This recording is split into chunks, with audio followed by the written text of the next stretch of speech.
Welcome into this Big Ten Today. It's great to have you with us on this Thursday. I'm Dave Revson. Matt Ulmer, the volleyball coach at Oregon, is going to join the show as well. But we are going to start the day with the biggest story, arguably, in the sports world today, and that is the pursuit of history for Caitlin Clark. It is our big story.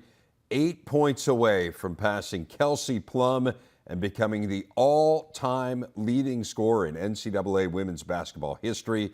She will go for that mark tonight at home against Michigan. Rob Brooks is the voice of Iowa women's basketball. He will be on the call tonight, and he joins us now on Big Ten Today. Rob, describe for me the anticipation surrounding this day in Iowa City. Well, it seems like the last couple of weeks, everybody's been trying to figure out, okay, what game is it going to be? What quarter is it going to take place? And kind of everything pointed to it happening against Michigan tonight. Of course, it could have happened Sunday at Nebraska, did not. But, yeah, I think you look at this season, and this is just part of the story, and just a remarkable evening. And I think when you look at Carver Hawkeye Arena, I was there the first time Iowa played Michigan State in men's basketball to open the arena back in 1983. And trying to picture a game or a scenario, and there's been a few, that is this highly anticipated in what's going to happen, hopefully early in this game. Help me understand how the seating works at Carver Hawkeye. I know a lot of women's basketball games in the Big Ten. There are some reserve seats, and then a lot of it is general admission. How does Iowa work it for these women's games? Yeah, everybody has a seat, and that's been noted throughout the year because it has been really interesting on the road, Dave, where most of the games have had general admission seating. Just they're not used to the crowds. Right. We're finding teams that are averaging 3,000 or 4,000 now having to deal with 15 to 18,000, and there are some reserved seats for season ticket holders, but the bulk is general admission. So I go back to the Wisconsin game in December. It was 28 degrees, and fans were lined up at 7:30 in the morning for a 2 in the afternoon tip. And we have seen that progressively take place throughout the year. People are lining up at 4:30, 5:30 in the morning for an evening game, and then it's a rush to the best seats in the arena. So it's kind of twofold. You get to see the people outside the stadium kind of wrapped around the arena, and then as soon as those doors open, it's just an explosion, and people just running and grabbing their family members and friends to try to get the best seats. Rob, what has this been like for you personally? Iowa fans certainly know your dad, Bob, legendary figure around Iowa athletics for decades. You grew up with Iowa in your blood. You talked about going back to that first game at Carver Hawkeye, but maybe Big Ten fans aren't aware of your connection with this program. What has it meant to you personally, someone who grew up following Iowa, loving Iowa, to see the Hawkeyes in the spotlight in the way that they have been? Yeah, been at Kinnick Stadium, the old field house, Carver Hawkeye Arena, really since I was one. And you go back to the 70s and the 80s. And obviously, yeah, my dad did play-by-play for football and men's basketball for over 55 years, covered them for over 70 years. So, yeah, black and gold is big, Dave, as you well know. And, you never know how things are going to turn out, right? I've been involved with the football broadcast for over 30 years, done a lot of television with Iowa basketball, wrestling, baseball, et cetera. But, taking this job over, you knew that Lisa Luter had a great program. It's been a lot of fun getting to NCAA tournaments, getting to the Elite Eight, and then this happens, right? Caitlin Clark commits to Iowa, and high expectations, and all of a sudden the interest was always there, and now it's skyrocketed. And just the last 2 years of the Final Four run, and then just what's taken place this year, especially on the road, it's just been mind-boggling. You never think that you're going to go through something like that, but it's gotten to the point now where the hotel has to be roped off. There's so many fans there on the road, try to get to the bus. You're talking about police escorts to get to the arena. Sunday was a great example in Lincoln, and there was a ton of Nebraska fans there as well. But from the hotel all the way to Pinnacle Bank, which is only about a 4 or 5 minute bus ride, fans lined the streets in the Haymarket area on both sides. And then, as you all know, there's that overpass there next to the arena, that bridge, and you look up and it's all black and gold. Let's go Hawks, and signs and people cheering. That's when the moment kind of hits you that, okay, this is something special. You go to Charlotte for a early season game in November against Virginia Tech, and you drive downtown Charlotte, billboards of Caitlin Clark and Iowa women's basketball sold out in a pro sports town. And it's been an incredible run. And you just try to, as the coaches say, just live in the moment, live it every day. You don't know how long it's going to last, and you just try to enjoy it. Rob, I am struck from afar by the grace with which Caitlin has handled all of this. You're on all of these road trips, so you see a lot more, obviously, than the rest of us do. What has stood out to you as you've watched her and all of this that you are describing, which swirls around her literally every single game, and I would imagine on campus too, to a lesser extent, even when it isn't a game day, if she's just walking around and trying to lead the life of a normal college student? What has stood out as you have observed her? Mental toughness. You think about that a lot, David. That's a great question, because that is so hard, night in and night out. The expectation to bring it. You're averaging over 30 points a game. You're the marked player, and the fact there's a Caitlin Cam on the last 2 games, and all the expectations and all the pressures of putting on a good show and still having your team win.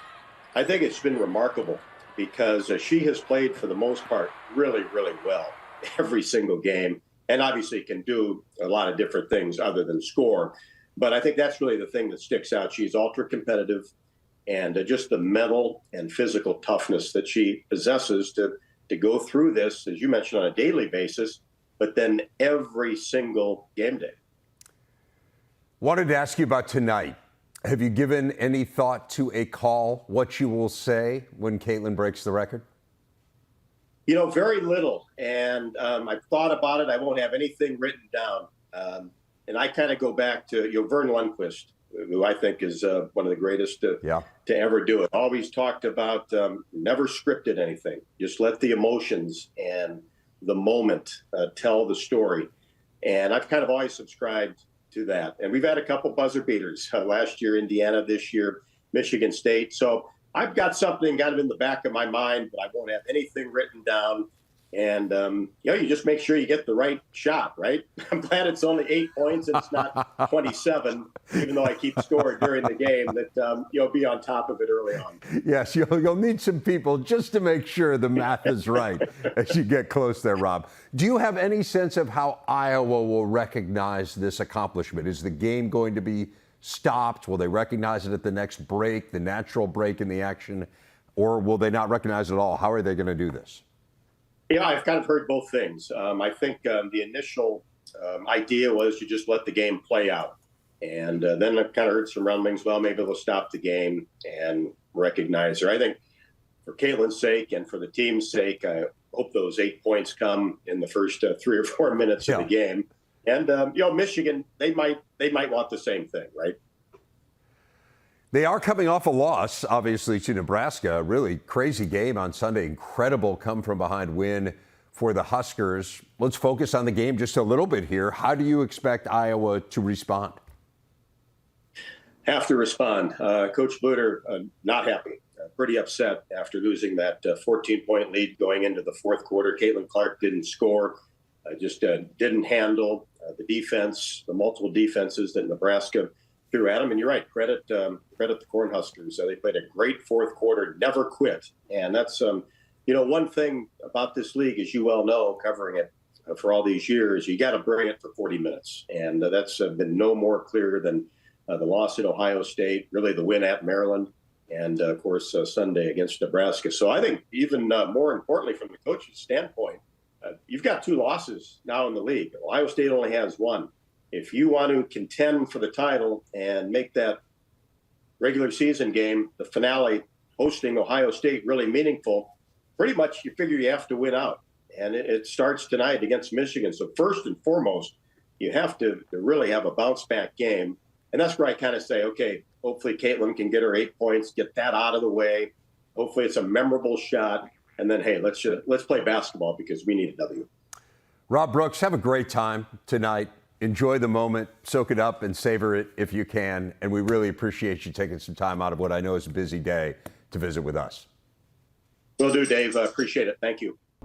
It is time for our Big Stat. It's brought to you by Walgreens, and what a season it was for Big Ten volleyball. Had fully half of the Final Four with Wisconsin and Nebraska. Huskers, of course, played for the national championship, had the National Player of the Year, the National Coach of the Year, set the record for the most attended women's sporting event of all time.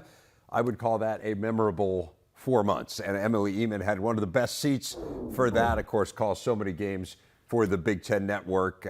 Great to have you with us, and there's kind of no rest for the weary, right? We just keep on going. Yeah, we get right back at it. It's the off season, but there's still a lot to talk about, and luckily we have this today to kind of roll through and get some excitement built up. Right, we're going to go through the scheduling formats in just a second, but kind of bring us up to date for those maybe who missed out on some of the portal activity, coaching changes, that kind of stuff. Bring us up to date on what we might have missed since that national championship game. The transfer portal was one of the biggest things that was talked about in the offseason. You have Taylor Landfair from Minnesota, the 2022 Big Ten Player of the Year. She's headed to an already stacked Nebraska team. Allie Batenhorst, an outside on that Nebraska team, is headed to USC, who really desperately needs her after Skylar Fields, the All-American, left. You also got Maggie Mendelson, a middle from Nebraska, sat the bench for a lot, but a lot of times when she came in, she was a consistent piece that is going to play a really big factor on that Penn State team. Northwestern hired a new coach that they're really excited about, had a really great season at Grand Canyon last year. And then, of course, we got 4 new teams coming in that are going to bring so much history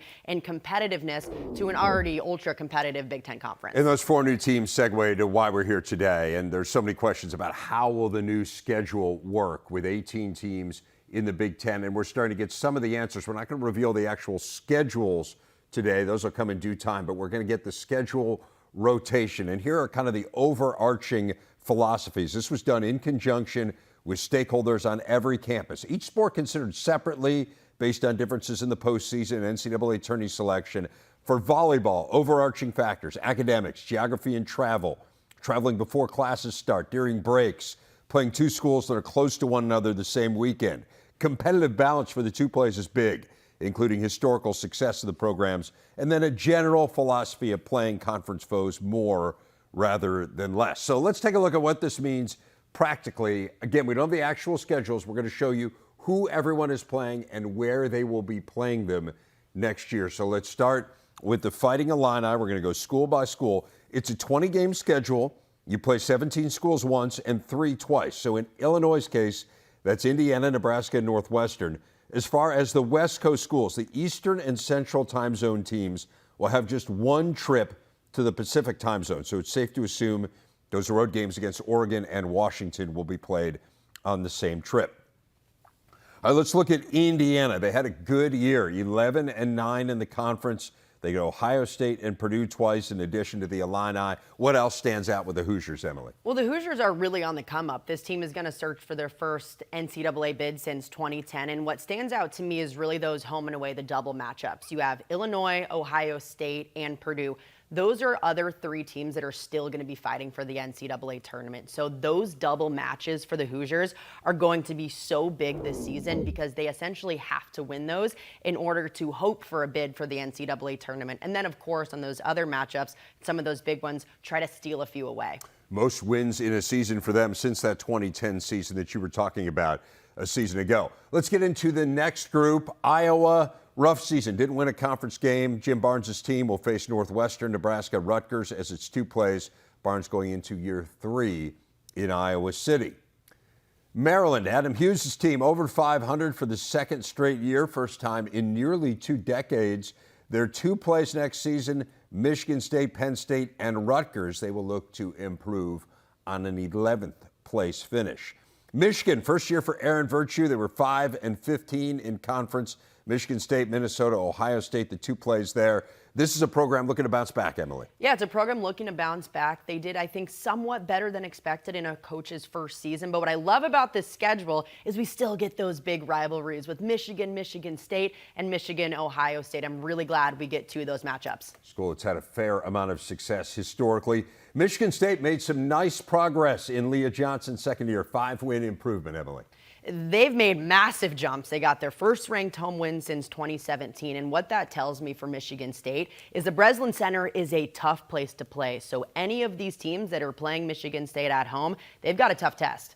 Check out Minnesota, an NCAA tournament team for the 23rd time in the last 24 seasons. They get Michigan, Ohio State, and Wisconsin as their two plays. Like the Spartans, who we just saw a moment ago, they've got a West Coast trip to UCLA and USC. Both of those teams, again, presumably played in conjunction with one another. That's the way these West Coast trips are going to work. Here's the schedule for the national runner-up, Nebraska. They face Wisconsin twice. You know, those are going to be heavily anticipated. The lone Penn State matchup is on the road. The lone Purdue match is at home. UCLA and USC come to them. They go to Oregon and Washington.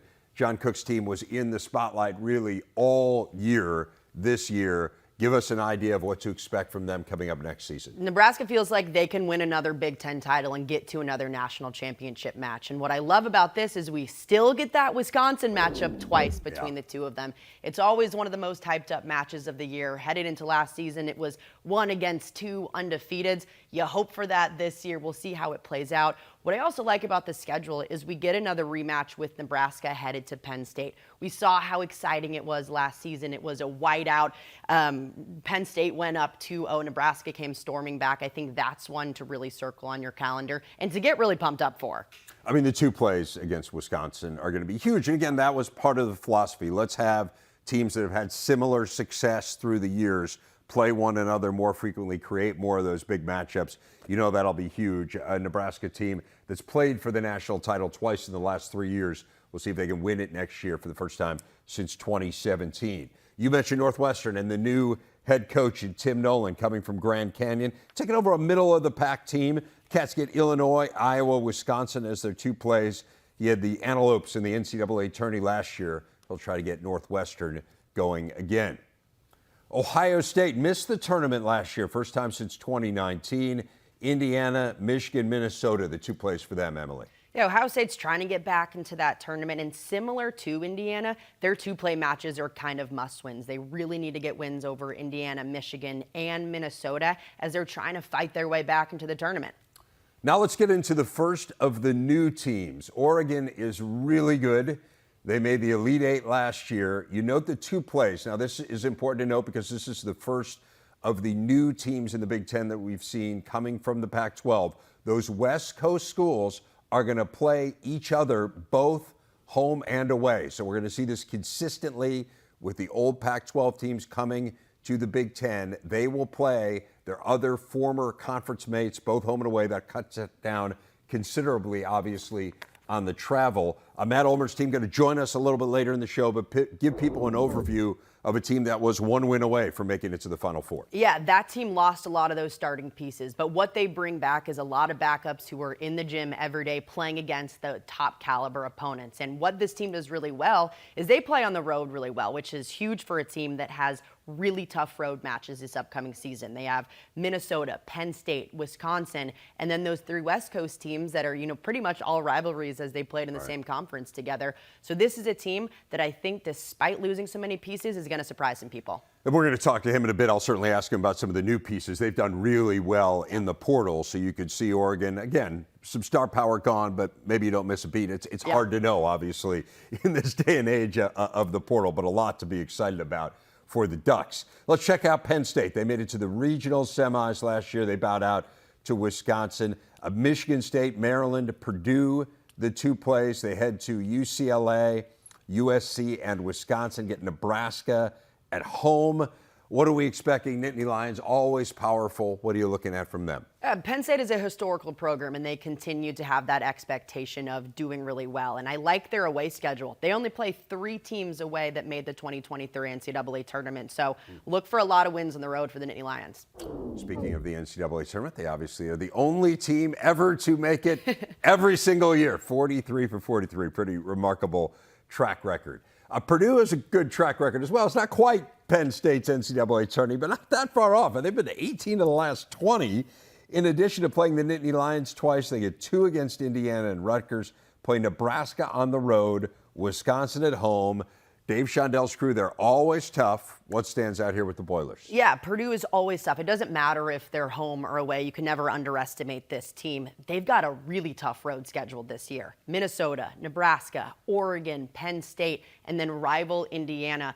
Again, not a team you can sleep on the road, and they like that challenge. They want to be challenged so that they can head into the NCAA tournament and really feel prepared. Team that bowed out against Oregon last year in the regional semifinals, so a sneak preview of things to come there, a future conference matchup. Rutgers trying to pick up some momentum. They won 10 matches overall last year, most in more than a decade. Their 2 plays are Iowa, Maryland, and Purdue. Will look to climb in the standings next season. UCLA, this was a middle-of-the-pack Pac-12 team, Emily. Give people a quick sense for the Bruins as we look at their schedule rotation. Yeah, this is an up-and-coming team with a coach that's in their 2nd year now. And honestly, I'm excited that we all get a first-hand look at that deep rivalry between UCLA and USC this upcoming season that we get to see twice. Let's talk about USC. Tourney team last year, 12-8 in the Pac-12. Again, you'll note the theme. They play all the West Coast schools twice. What should we know about the Trojans? Well, one of the big storylines, you got Allie Batenhorst there. She's actually going to play back at Nebraska, which will be fun to watch. But head coach Brad Keller has done a phenomenal job with this team, made the NCAA tournament last year, and you can never count them out of a match. Washington coming off a rare down year. They missed the tourney for the first time in more than 2 decades. How do they bounce back, Emily? Yeah, this is a team that has to just get back on their footing. Head coach Leslie Gabriel, she's in her 2nd season now. You can never count the Huskies out. They call them the Cardiac Huskies for a reason. They are really good in some of these really difficult road environments. And finally, Wisconsin was in the Final Four for the 4th time in 5 seasons. The 2 matchups with Nebraska, we've talked about them. Those figure to be highlights. Home matchup with Oregon should be great. Trying to reload once again. What should we know about Kelly Sheffield's team? Well, they're going to be pretty much just as good as they were last season. Of course, they lost their 2 setters, but they're bringing in one of the highest rated setters in the entire country this upcoming season. So they're in pretty good hands there. I'm pumped for those Nebraska matches. We get that twice. We also get them against Minnesota twice in the border battle that we only got once last season. So you might look at their double play schedule and say it's really tough, but just evening things out from what we saw last year. And right now, Wisconsin, one of those teams to beat along with Nebraska. Yeah, absolutely. This is going to be a ton of fun. I know how excited you are in covering it day to day. I mean, the league is absolutely loaded. Can't wait to get the actual schedule. We'll sink our teeth into that here coming up. But again, I think this answered a ton of questions for people as to philosophically kind of how this is going to work. Thanks for helping us shed some light on it, Emily. Really thanks for appreciate having me. Some news just in this morning. Zach Edey among 4 Big Ten players named to the top 30 mid-season watch list for the Jersey Mike's Naismith Trophy, given to the best player in college basketball. Edey, of course, won it last year. His teammate Braden Smith, a Big Ten player on that list, as well as our Northwestern's Boo Buie and Michigan State's Tyson Walker. Speaking of Michigan State, Wednesday hoops in the Big Ten. The Spartans went on the road, won for the 7th time in their last 9 games. Malik Hall was great, had a career-high 29, and Maryland rallied from a double-digit second-half deficit to finish off a season sweep of Iowa. Jameer Young, 21. Freshman Deshaun Harris-Smith, a career-high 17. Trent Meacham is here, set to talk through some of these games. Let's start with Michigan State. It's an 8-point final. We were talking about this, though, last night with Raphael and Coach Weber.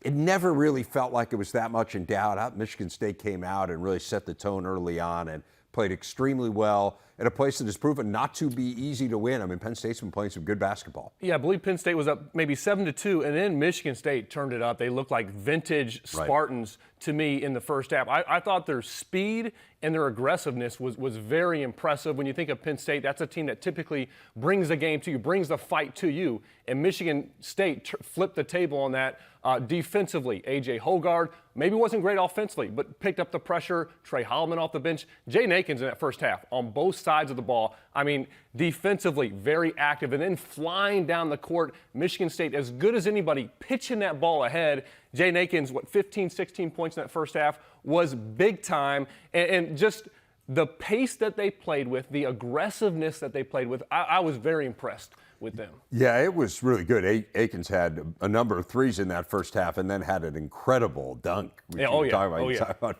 flying down the court. But yeah, 16 of his 20 in the first half. And then you just can't say enough about Malik Hall. I mean, he was fabulous. I mean, really took over this game, and you could just see Tom Izzo afterwards beaming and feeling so good about the way Malik Hall's played. And it wasn't just last night. I mean, he's been really good here last 6 weeks or so. Yeah, the one game against Minnesota wasn't quite as assertive enough, but he was huge against Illinois, especially down the stretch. Went for 22 that game, had 20 in the second half last night. And he's so important for Michigan State because they're filled with, they have a bunch of talented guards. And a night where Tyson Walker doesn't have it going, Malik Hall is a guy that you can dump it down to in the post. Great footwork in the low post, can also take you off the bounce. He has a mismatch with almost anybody who's guarding him because he's strong, he's experienced, he's quick, and his ability to finish in the paint. And then if he can step away and knock down a 3 too, that's another element to Michigan State's offense. So Hoggard and Hall are the keys to me for Michigan State, and Malik Hall was as good as it gets last night. I think for him, the crucial thing is just knowing that, hey, he is a go-to guy. Throughout his career, he's kind of been a third or fourth option, a guy that on any given night he might go for 15 or 16. They need him to get 15 or 16 every night, and he can show it. He can go off for 25 plus like he did last night, but if he brings that every night, if he's a guy that can dump the ball down to, be a go-to guy, relieve some pressure off Tyson Walker, this Michigan State ball club can take a deep run in both tournaments coming up in March. And I think what's been encouraging, you mentioned the Minnesota game, a game they lost on the road. He was 1 of 6 from the free throw line. But the 2 games since then has really bounced back and looked good. And he had the bad game against Northwestern and then went on a stretch where he really played well. So he hasn't let one bad game turn into 2 or 3 bad games, and that's the mark of a veteran player. Before we leave this game, I want to talk quickly about Penn State, a team that has played really well. They had won the 3 straight games. They went to Northwestern and played a really good defensive game, but just had trouble scoring in that one. This one, what did you see from them last night? Well, I didn't think they played poorly. I mean, they make 12 threes. They shot the ball really well. Kern, Hicks, those 2 guys in particular played well. Ace Baldwin, I think most of his energy was going towards the defensive end. Wasn't quite as efficient as he's been on the offensive end. Kanye Clary still coming back from his injury. You don't feel like the rhythm's there, both him individually, but also Clary and Baldwin paired up together. That can be 2 of the best point guards in the conference. And if they can kind of find some rhythm here down the stretch, they've proven to be a tough team. And I would expect them, looking at their schedule too, they can make a run here to finish the season. Yeah, they head to Nebraska coming up next, a game you can see Saturday on the Big Ten Network. And then next week, it's going to be really cool. Next Wednesday, they play Illinois at home, but they're not playing them at the Bryce Jordan Center. They're playing them at Rec Hall, which, of course, is a much smaller, more intimate environment. That is going to be a raucous home court atmosphere and should be an incredible scene. Well, that should be fun. Those are those games you love to play in as a player, almost like a big high school gym. Yeah. And I would just expect Penn State to even increase that pressure against a team like Illinois that has a lot of good guards, but maybe not your traditional point guard. So that's going to be a really fun one, and expect Penn State to really bring the defensive pressure. Been interesting these last couple of games, both of which they've lost. They've lost the turnover margin, and this is a team that feasts on opponents making mistakes. Give a lot of credit. Northwestern, Michigan State are 2 of the lower turnover teams in the Big Ten, but give both of them credit for holding up against what is a very difficult defense to play against and getting those wins. All right, let's talk about Maryland and Iowa, and it just felt like Iowa was in control. They were leading at halftime. They have a double-digit lead in the second half, and then Maryland, as they so often do at home, just caught fire here down the stretch. Jameer Young was really good. Harris Smith had a career high. just an impressive performance in the last 10 minutes or so to end up winning this game. How they turned it around, yeah, was very impressive. I thought Iowa the first half, that they doubled the post well. They doubled ball screens, extended out far. They kept Jameer Young to his right hand. He only had 6 points, only got to the free throw line 2 times in that first half. Second half, though, that defense of Iowa broke down a little bit. Maryland was in as good of a flow as I've seen this whole season. Jameer Young gets to the free throw line 11 times, scores 15 points, finishes 13 for 13 from the line, got to his left hand. He's so crafty. You know, you can try as much as you want to force him right, and Jameer Young just finds a way to get to that strong left hand. A guy like Harris Smith, who really has not been a threat offensively, for him to knock down some threes, to get to the offensive glass, slashing to the baskets. That's so important for Maryland, they're so good on defense. You have Jameer Young, an elite point guard. Reese, again, 16 and 13 last night was great. If they can have another guy step up, that's what takes them to being, you know, a tough team at home, to being a team that can beat anybody. So big credit to a freshman like Harris Smith, who's played great defensively, has struggled offensively in terms of production. To come up at that moment last night was huge for them. Yeah, and the story with them has been really great defense, and they struggle offensively. But, man, that second half, 1.6 points per possession for Maryland last night. I mean, it was remarkable how well they played down the stretch. And now you look at their schedule. They've got Illinois coming up at home this weekend. They already beat them. I mean, if you could have 2 wins over Illinois, I mean, I know just kind of record-wise, you're 3 games over 500, you're 2 under 500 in the Big Ten. But if you could start piling up some wins, and you'd have some quality wins there. They're in a stretch of 4 of 6 at home, so it's pretty favorable from that point of view in terms of, hey, can you get yourself back up over 500? And then we always forget about the Big Ten tournament, but maybe you can make a run there. It's certainly not unreasonable when you look at the way they played in the second half to think this is a team that could position themselves. Yeah, they're going to have their chances. And when you have a guy like Jameer Young, that helps you. That makes you feel pretty good as a coach, as a Maryland fan, in any game when you arguably have the best player on the court. He's been in complete control at times. Defensively, that second half against a very good Iowa offense, they were so physical and so connected when they switched. I mean, Iowa had nothing easy. The first half, they let Peyton Sandford get loose for a couple threes. That did not happen in the second half. So defensively, they're so solid. And then they had some rhythm offensively, have another guy step up, compliment Young and Reese, and they have a chance to make a good run. Quick thought on the Hawkeyes. They were coming off that dramatic win over Minnesota. They rallied from 20 points down. It was the second largest second half rally in school history. Again, it felt like they were in control of this one until they weren't. Kind of what happened here from Iowa's point of view. I told you on Tuesday they're a team that I thought was maybe trending up and did not get it done on the second half. Defensively, they go through these stretches where they just cannot get a stop. It happened against Penn State. They had the lead late, and they just couldn't get a stop. That's where it's got to start. That's not been Iowa's MO, but it's got to start on the defensive end. And then Maryland did a great job on Tony Perkins. He's a guy, he's been a first, second team all Big Ten caliber player this year. Did not really get in a rhythm last night, and he's crucial for Iowa's offense. Led for more than 29 minutes in this game. It's tough when you have a game like that where you feel like you're in control and you're unable to close it out. They head home. They'll take on Wisconsin Saturday, game you can see here on the Big Ten Network. Back on Big Ten today, and again, a little refresher course on Oregon's volleyball schedule for next year. We looked at the rotations earlier. The Ducks, like all of the West Coast schools, will play the other 3 former Pac-12 teams, both home and away. They have 7 road matches, including what figure to be highly anticipated ones against Penn State and Wisconsin, Nebraska, and Purdue among the schools that will journey to Eugene. Coach Matt Ulmer is with us. He is our big interview. We visited with him in September as well. Coach, welcome back to the program. Been a lot of questions about the scheduling format, really, since this expansion was announced. One of the questions was, how will they handle scheduling, particularly with the Olympic sports? We started to get some answers. Obviously, we don't have the dates yet, but we at least have a concept as of today. As one of the schools on the West Coast that's going to have to travel to the Central Time Zone and the Eastern Time Zone, what's your reaction to what the conference came up with? I mean, I think it makes the most sense for our situation right now.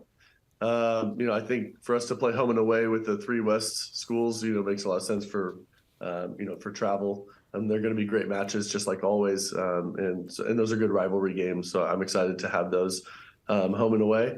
But yeah, I mean, it's really exciting to have some of the new matchups, that we're going to go on the road or have home. I don't think Nebraska or Purdue has ever been here and played at Matthew Knight Arena.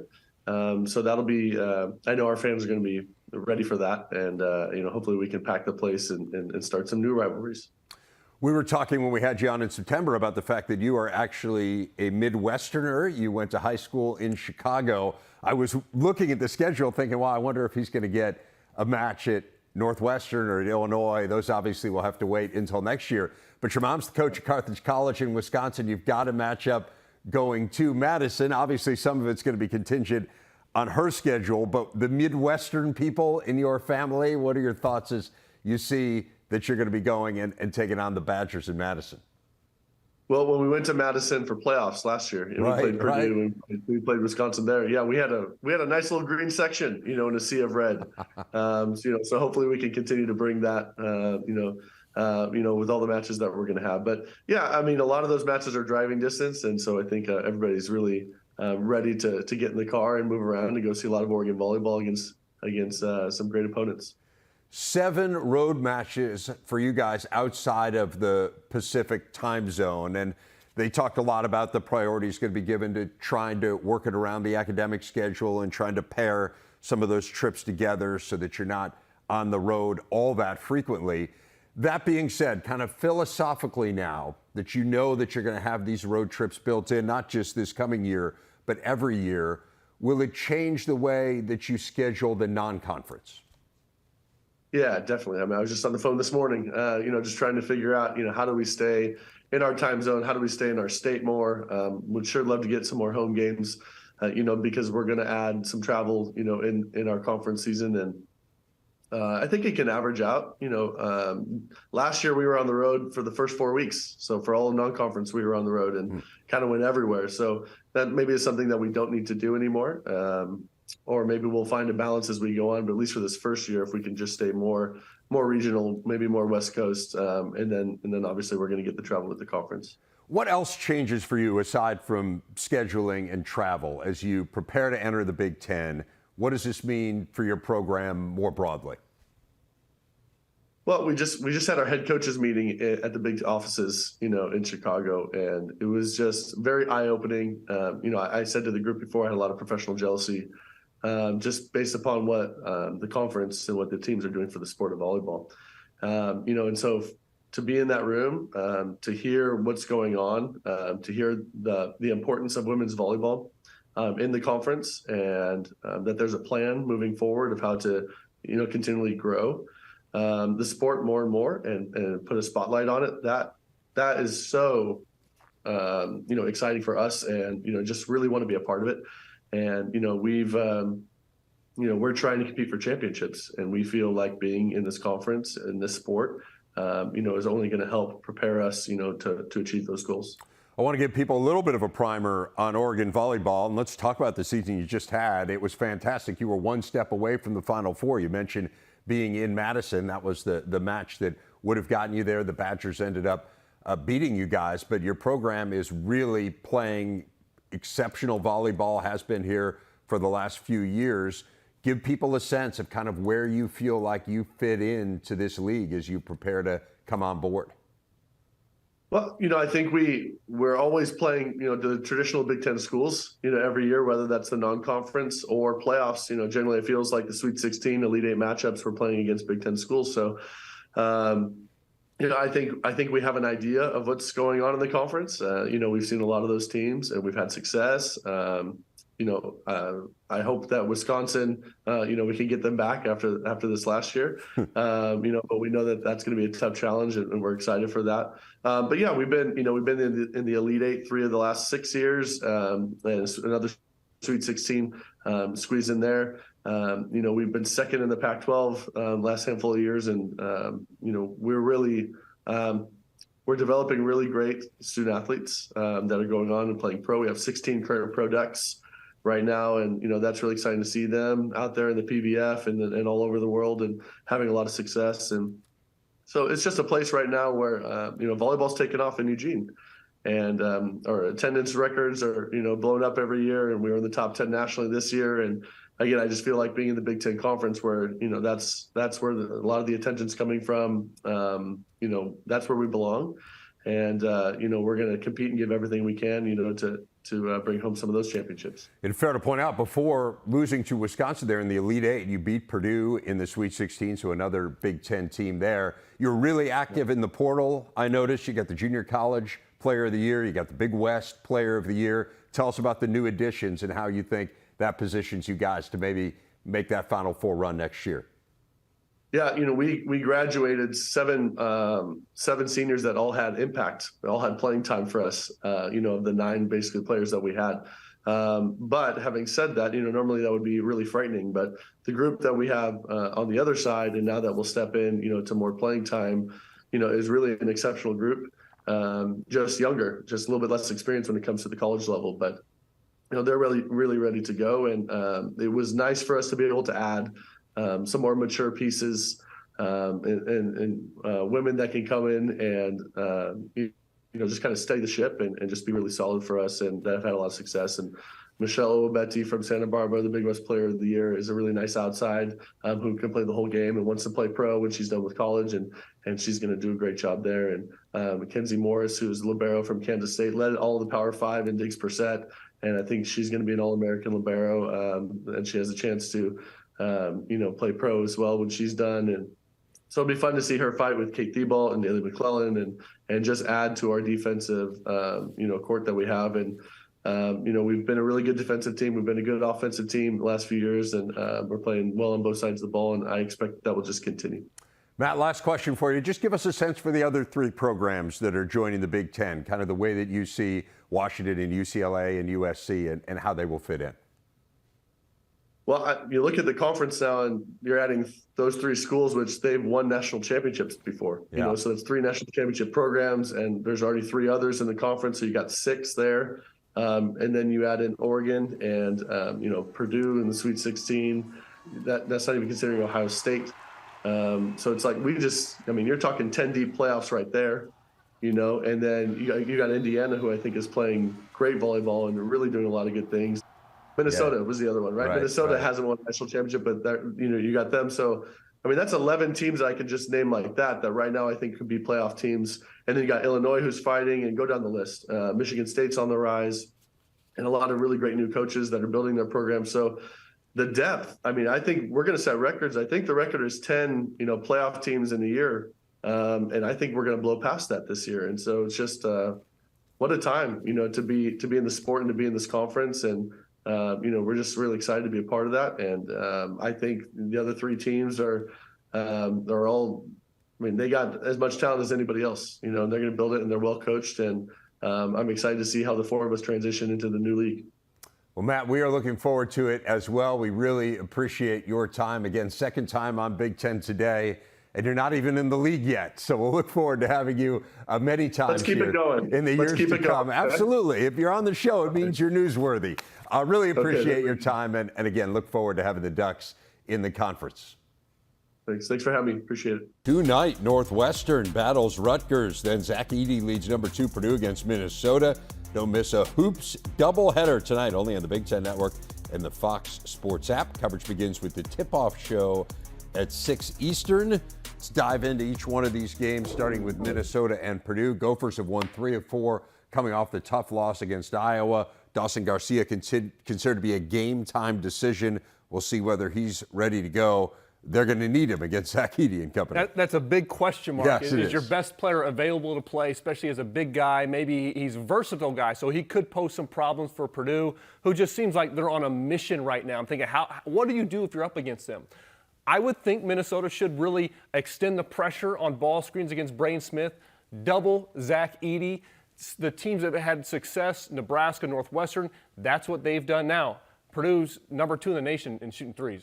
They have 6 players over 40% from 3, and Zach Edey now is making threes all of a sudden. So, they're on a mission. It's a really tough task, but I'm looking forward to seeing if Minnesota can be aggressive and then maybe knock down some threes. Christie's playing well. Right. See if we make it a ball game. I'm thinking the three that Zach hit doesn't really change the scouting report. Is that fair to say? I think it's fair, yeah. Yeah. Look, Garcia, whether or not he's available is huge. This would be an amazing feather in the cap for Minnesota. But to your point, it just feels like Purdue is playing at a different level right now. They've really been impressive. What about Northwestern? No Ty Berry, not just for tonight, but for the rest of the year for them. They are going into Rutgers facing a Scarlet Knights team that feels like it has turned things around here with the insertion of Jeremiah Williams. It's been amazing. Yeah, they've been really impressive. Jeremiah Williams, just what they needed. You know, a versatile, talented ball-handling guard that can make plays for himself and his teammates. He's kind of unlocked that offense now, combined with a really stingy defense. So Rutgers playing as well as just about anybody in the conference as of late. You know, so he's a key. Now he's at the top of scouting reports. How does Northwestern respond to that? And then for Northwestern, without Barry, Nick Martinelli's been good. You know, 6'7", really unique player as a lefty, can do some different things. Kind of an awkward game, which is effective. He's been in double figures 4 of the last 5. They have no bench, though. Zero. Jordan Clayton, I think, hasn't scored since November. Blake Smith, first game all season, last game a couple minutes. So they're very, they're no depth, but that starting 5, though, is still really good for Northwestern. They shoot the 3 ball as well as anybody. You got Boo Buie. So tonight, this is a big game for both teams. I think it's going to be a really fascinating game to watch. They are very foul prone, too, as a team. And so you think about no depth in combination with foul issues. And Barry just, first of all, he's just a really good player. He's having the best year of his career, but he spreads the floor for them and allows them to do all the other things they do so well. We really saw Penn State focus on Boo Buie. They had 2 guys on him as soon as he crossed half court. So it's going to be really interesting. Just a tough blow, and obviously wish Ty Berry the best. Trent will be here tonight to take you through it. Yeah, should be 2 really good games. Enjoy the hoops this evening. We will see you next time on Big Ten Today.